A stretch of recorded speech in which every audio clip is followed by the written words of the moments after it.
From the Presidential Palace, Manila, Dateline Malacañang.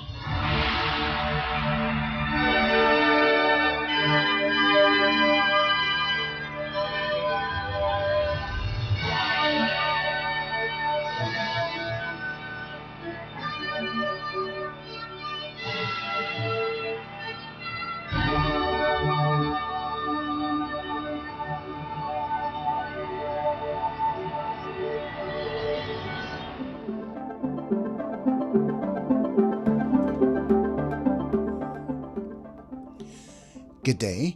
Radio Pilipinas World Service can also be heard on shortwave broadcast through the shortwave facilities of the United States Agency for Global Media, or Voice of America, on the following shortwave frequencies: 15.640 MHz, 17.750 MHz, and 21.720 MHz.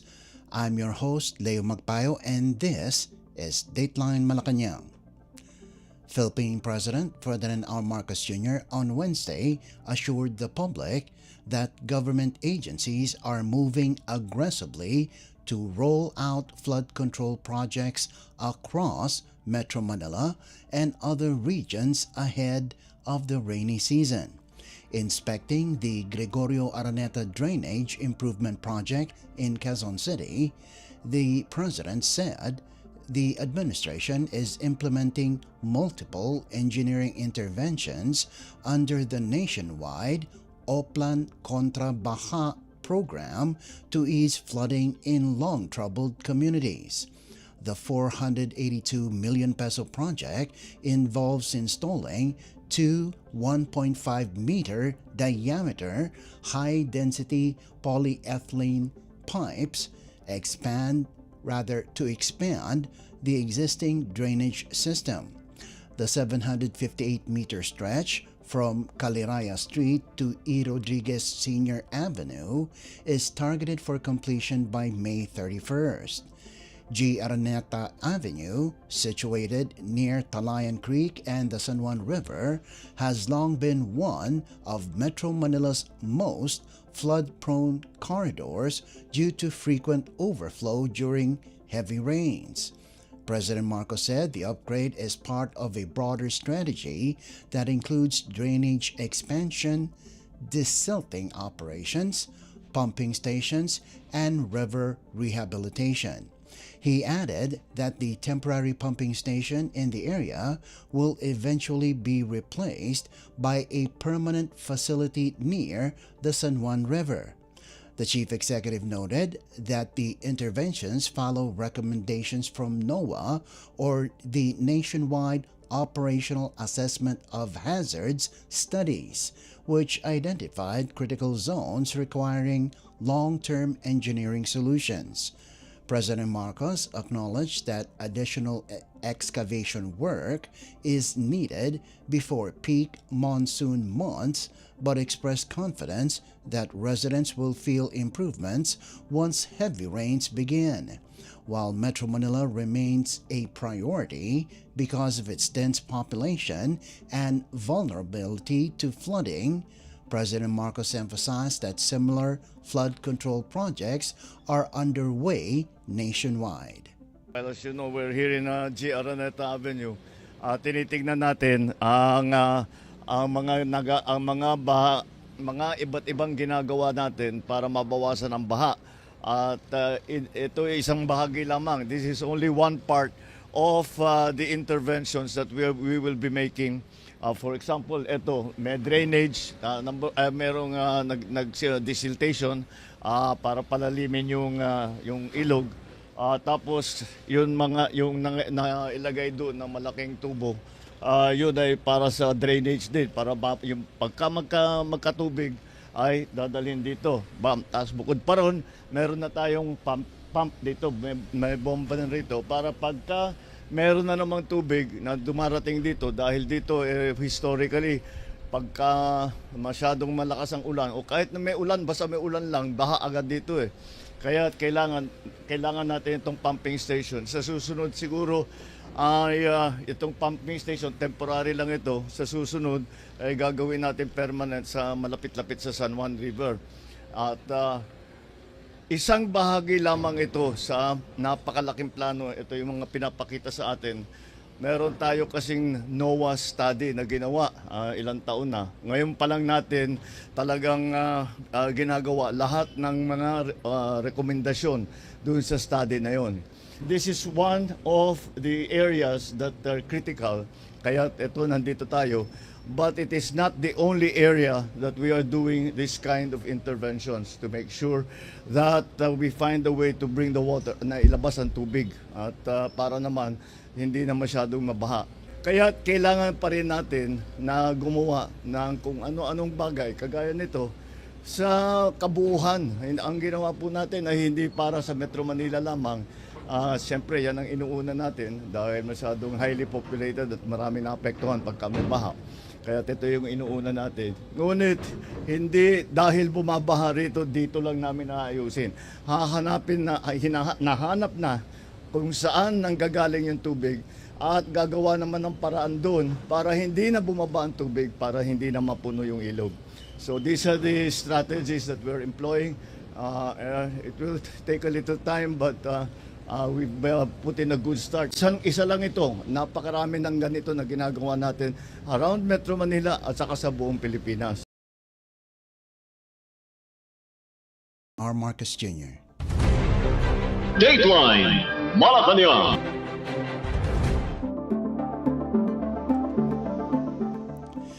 Philippine President Ferdinand R. Marcos Jr. on Wednesday called on local government units or LGUs to ensure that public funds intended for community development are used wisely and efficiently.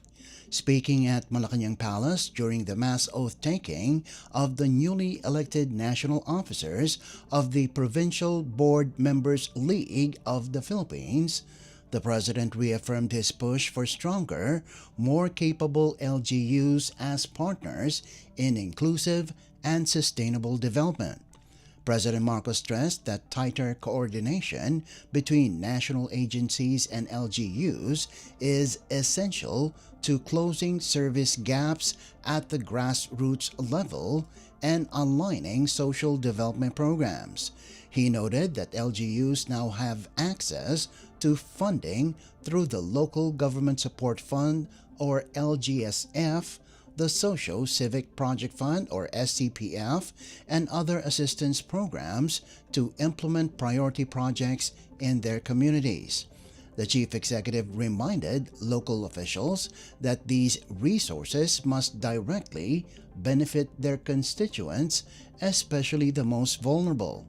President Marcos underscored that national and local governments must operate as one to achieve the administration's goal of improving the lives of Filipinos. The President earlier committed to increasing allocations for the LGSF and SCPF to speed up the delivery of services nationwide. The national government has been trying to engage more and more the local governments in everything that we do. Even if it is technically a national project, for example, naghahanap kami ng paraan na pwedeng mag-ugnayan ang national at saka local government.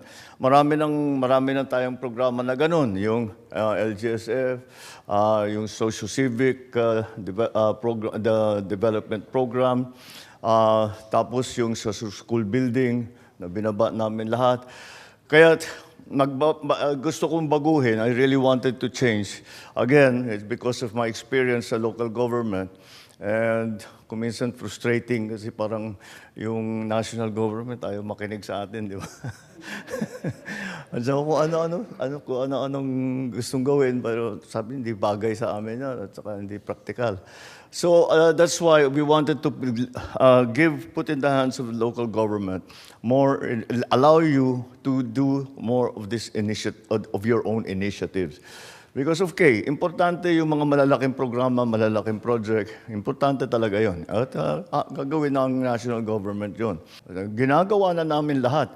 Pero in the end, to identify the most needy in each community, we need you. And then, more than that, kasi kung kaming gagawa, pagpapadala kami ng tao sa bawat bayan, iikot yan, magsasurvey. Usually, mali-mali pang makukuha nila dahil hindi tiga roon. So, we're depending on you for that. But at the same time, not only in terms of making the list, but also yung sa pagbigay ng benepisyo sa ating mga nangangailangan na mga kababayan. So, let be conscious that we should now view the national government and the local government as working together as one. Junior. Dateline Malacañang.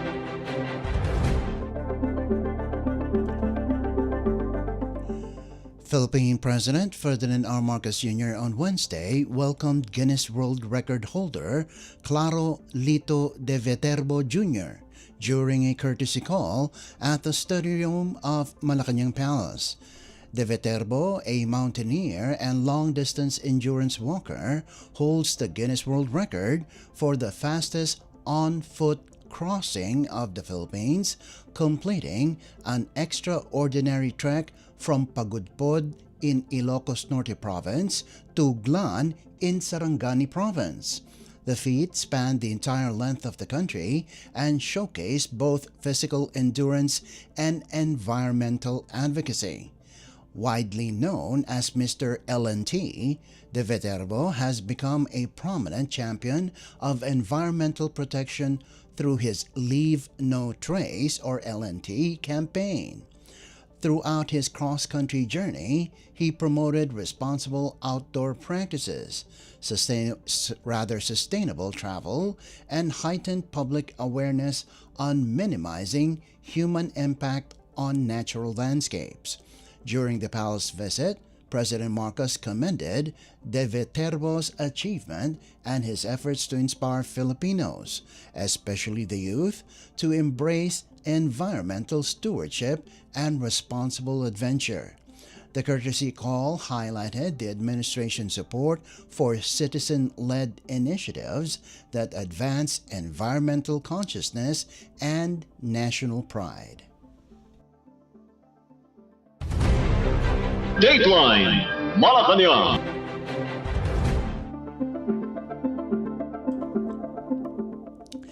Also on Wednesday, Malacañang confirmed the appointment of former Palawan Representative Franz Alvarez as acting president and chief executive officer of the Philippine National Oil Company or PNOC.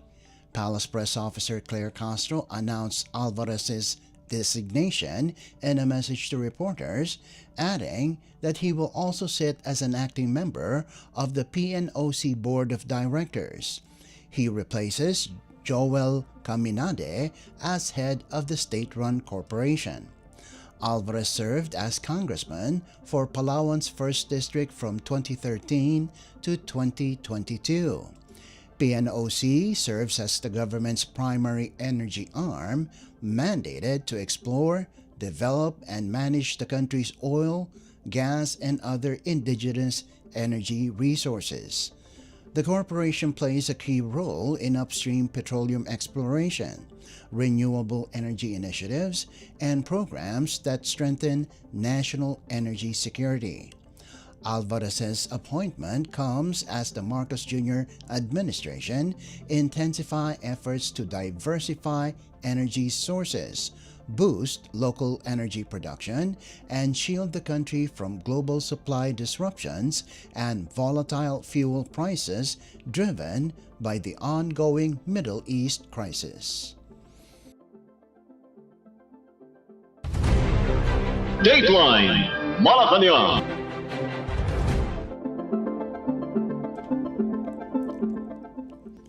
Malacañang on Wednesday affirmed that the arrest warrant linked to the International Criminal Court or ICC against Senator Ronald Bato de la Rosa remains valid. following the Supreme Court's denial of the senator's request for a temporary restraining order or TRO. Palace Press Officer Claire Castro said the administration recognizes the effect of the High Court's ruling, which effectively allows law enforcement agencies to act on the ICC warrant.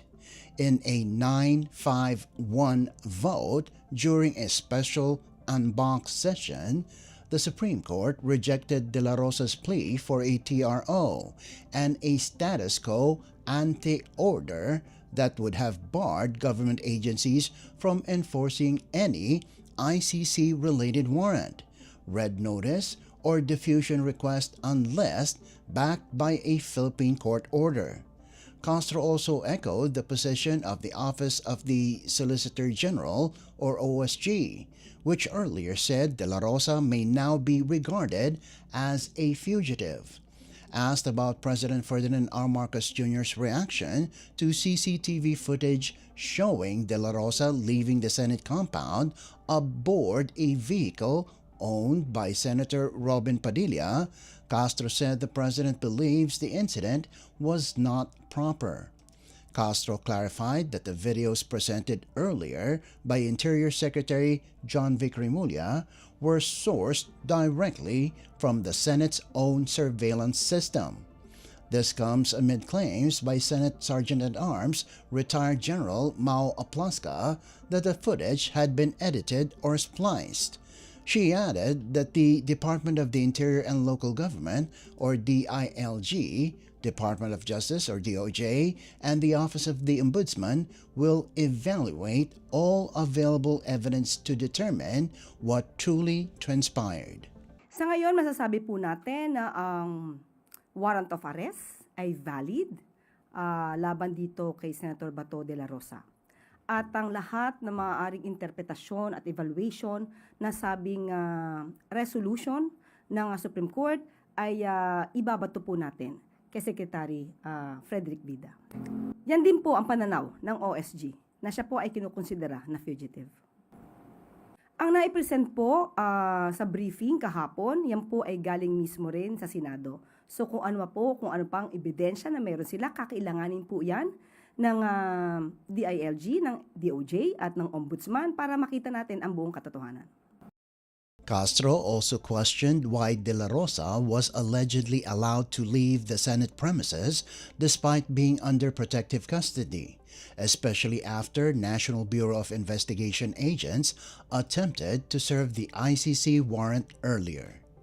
Alam po natin na ang mga tao na dapat na may panagutan, yan din po ang ayon sa Pangulo, ay dapat na managot. Kung wala namang kasalanan, ay kailangan maklear ang kanilang pangalan. Kung ikukonsidera ito na pagtakas at pag-alis, hindi po natin ito didesisyonan or bibigyan ng judgment. Pero sa paningin po ng Pangulo ay hindi po ito dapat nararapat. De La Rosa, a former Philippine National Police or PNP chief and chief architect of former President Rodrigo Duterte's anti-drug campaign, faces possible arrest in connection with the ICC's investigation into alleged crimes against humanity tied to killings during the previous administration's war on drugs. Dateline Malacañang.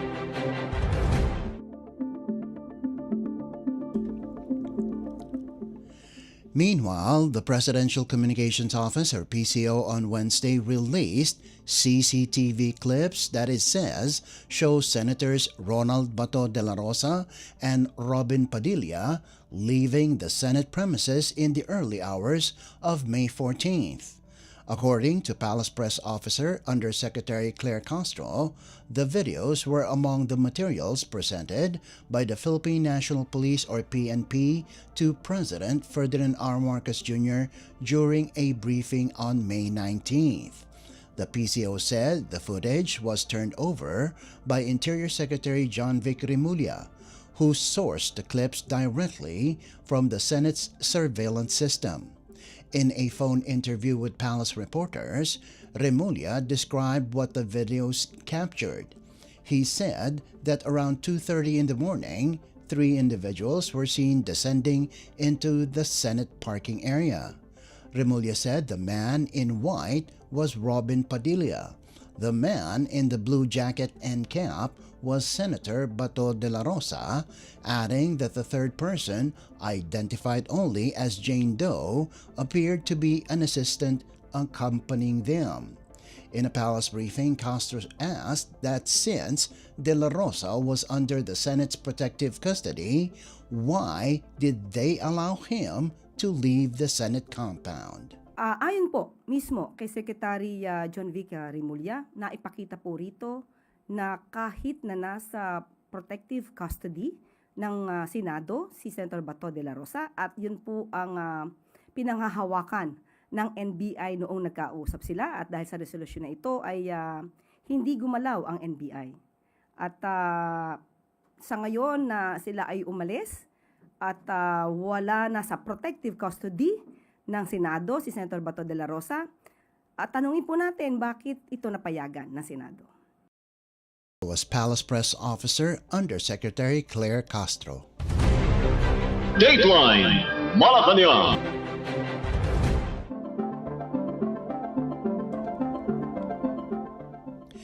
In a related story, police on Wednesday recommended the filing of criminal charges against suspended acting Senate Sergeant-at-Arms Chief Mau Aplaska over last week's shooting incident inside the Senate compound.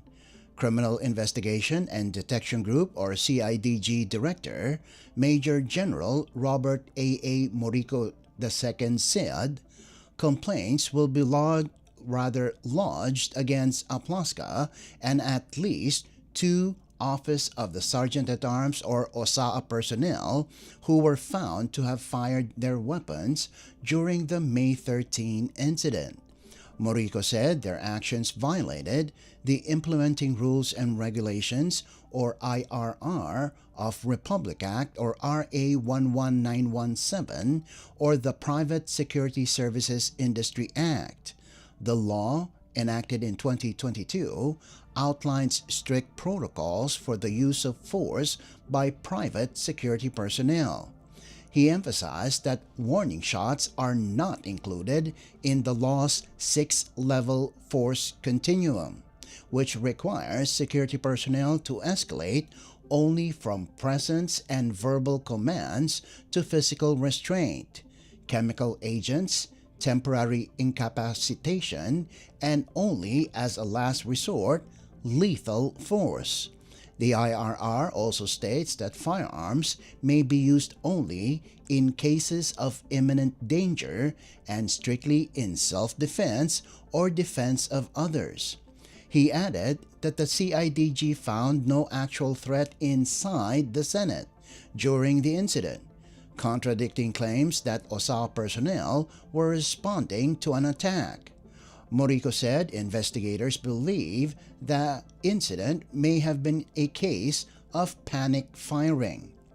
Investigators are also determining who may have given Aplaska the false information that National Bureau of Investigation or NBI agents were preparing to storm the Senate to arrest Senator Ronald Bato de la Rosa, who is wanted by the International Criminal Court or ICC.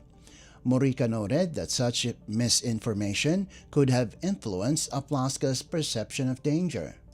Aplaska has surrendered his 9mm firearm, though investigators have yet to confirm if it was the same weapon seen in the CCTV footage.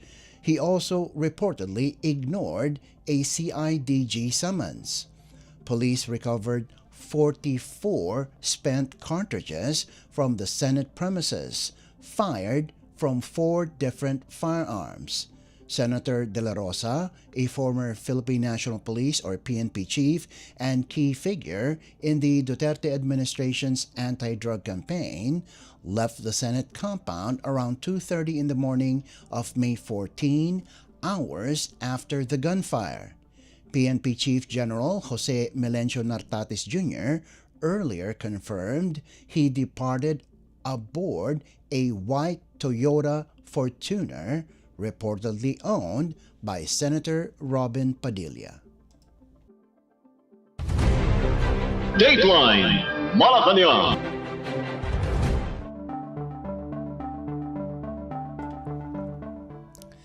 Meanwhile, Senator Raffy Tulfo is calling for a full professionalization of the Senate's security operations following last week's confrontation between Senate personnel and agents of the National Bureau of Investigation or NBI. Tulfo on Wednesday filed Senate Resolution Number 402, urging the Office of the Senate Sergeant-at-Arms or OSAA to implement comprehensive capacity building programs and adopt a formal, institutionalized operations manual to ensure coordinated, rights-based, and effective security protocols within the Senate. He said the tense standoff exposed serious gaps in internal procedures, command responsibility, and coordination with outside law enforcement agencies. The senator noted that the use of warning shots and differing interpretations of police procedures highlighted the absence of a dedicated, clearly defined manual governing the Senate's own security unit. Suspended OSAA Chief Mau Aplaska earlier claimed he fired a warning shot to prevent escalation and avoid a potential bloodbath. But former Philippine National Police or PNP Chief General Nicolas Torre III reportedly countered that OSAA personnel are not covered by the PNP's operational procedures since they do not fall under police command. Tulfo said this reveals a significant operational and regulatory gap that must be addressed. Under the resolution, proposed training programs would include crisis and crowd management, emergency response, de-escalation techniques, parliamentary security, incident documentation, lawful enforcement coordination, and human rights-based security operations. Tulfo also recommended that OSAA work with government agencies, law enforcement institutions, emergency units, constitutional experts, and security professionals in updating its manual and establishing best practices aligned with public safety and parliamentary protocols. He said the measure aims to strengthen the capability, professionalism, and credibility of the OSAA and ensure that future security incidents inside the Senate are handled under clear, accountable, and rights-based procedures. Dateline Malacañang.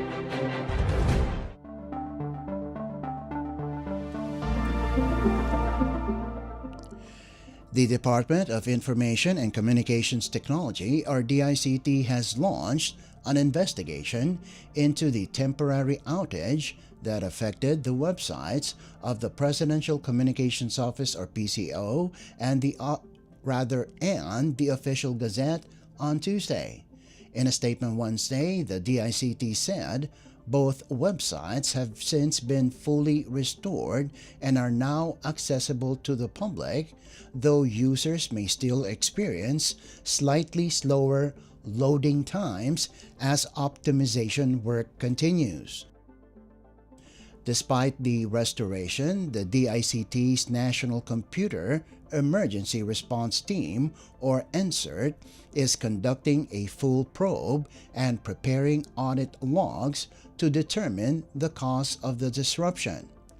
The DICT received the initial report of inaccessibility at 3 in the afternoon on Tuesday, prompting the immediate deployment of technical teams to bring the sites back online. The DICT Cybersecurity Bureau confirmed that both platforms are now stable, with NCERT continuing its investigation. The department said further updates will be released once verified information becomes available.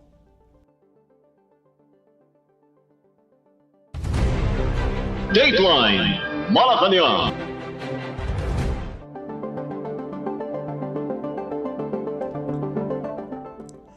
In other news, the Philippines has turned over 40 portable 6-kilowatt power generators to civilian communities in Ukraine, the Ukrainian embassy in Manila announced Wednesday. The donation, facilitated by Senator Erwin Tulfo and supplied by highball traders, will be delivered through the RESC-EU donations scheme, a European Union mechanism that coordinates international assistance for Ukraine. In a statement, the embassy said the generators will help stabilize electricity supply for essential civilian facilities, including hospitals, schools, and other non-military infrastructure affected by ongoing disruptions to Ukraine's power grid. Ukrainian Ambassador Yulia Fedev described the donation as a strong reflection of the growing humanitarian partnership between Manila and Kyiv. The embassy emphasized that the generators are strictly for civilian and humanitarian use with no military application. The shipment will travel from the Philippines to the port of Gdansk in Poland, where it will be received by the country's governmental strategic reserves agency before being transported onward to Ukraine. Dateline Malacañang.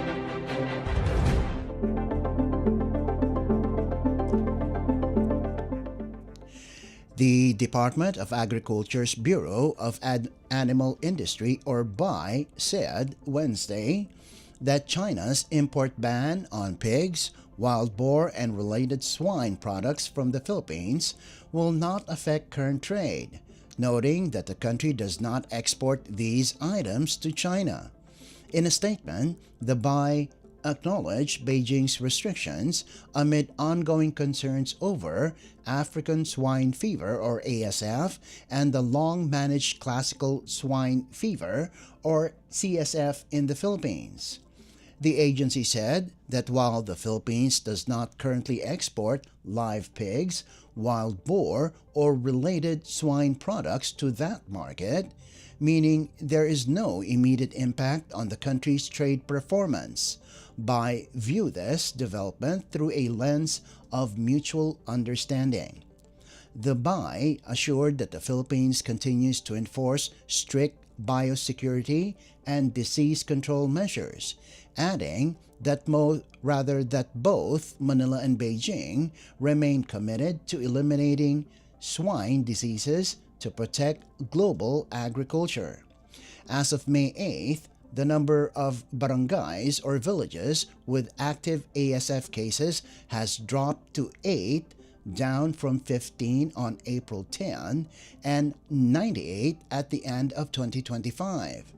The affected areas are in Ifugao, Kalinga, Quezon, Camarines Sur, Southern Leyte, and Surigao del Sur. Dateline Malacañang.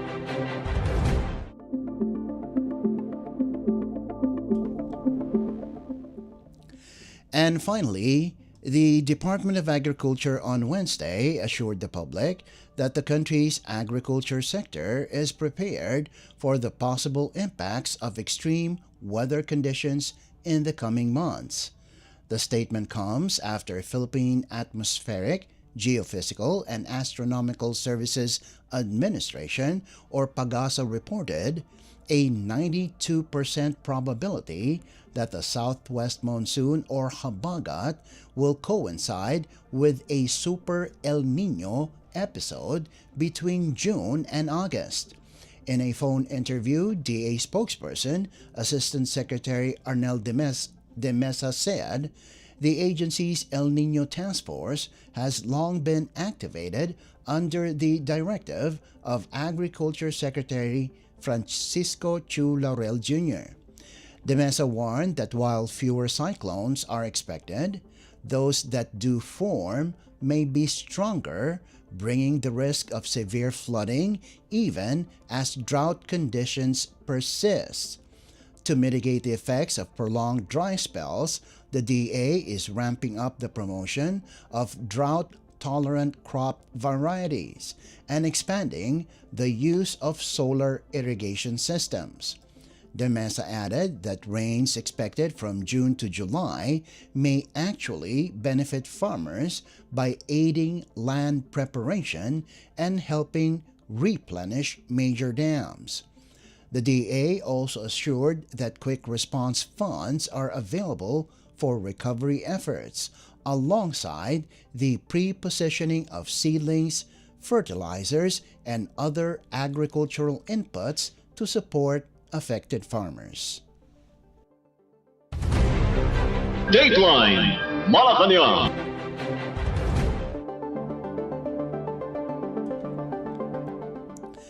Before we conclude our program, Radyo Pilipinas World Service of the Presidential Broadcast Service can be heard over the following shortwave frequencies: 15.640 MHz, 17.750 MHz, and 21.720 MHz.